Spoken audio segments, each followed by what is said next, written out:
when we have the ability, and congratulations on your tooling out of your facility to do so. It's quite an investment that your company is making, considering the lack of the federal resources that we could have if we can shift in policy. And so I'm gonna shift the conversation, and I don't want to catch you on a question that you don't feel comfortable in answering.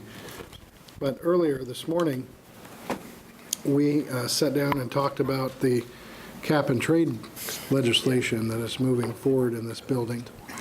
And ever since the beginning of those discussions, since I've been involved, I can't separate the ability of rural Oregon to sequester greenhouse emissions, and then therefore the ability of this technology that is so inspiring to so many, of sequestering that carbon for hundreds of years, and how they're connected, in my opinion.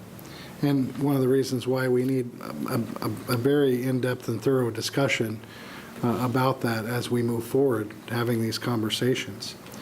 And we heard the director of the DEQ this morning when talking about the 0.14% of greenhouse emissions that Oregon produces is minuscule to the global scale of things, and how we can be a leader in sequestering carbon, not just for Oregon, but for the nation and the world, by investing in this type of technology, by growing our forests so that we can harvest the materials and invest in this technology, and really looking at, as conditions change on the landscape, also having the policies that manage those conditions change to adapt so that you can have your supply that you need to sequester this carbon.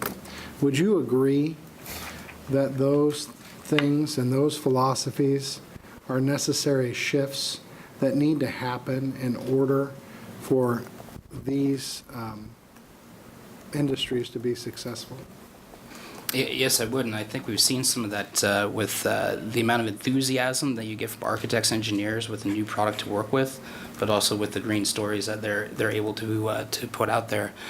There's one particular developer up at Carbon 12, was a construction up in Portland, and he feels like just by using the Douglas fir base panels that he's using, he far exceeds any type of LEED standard that's currently in existence.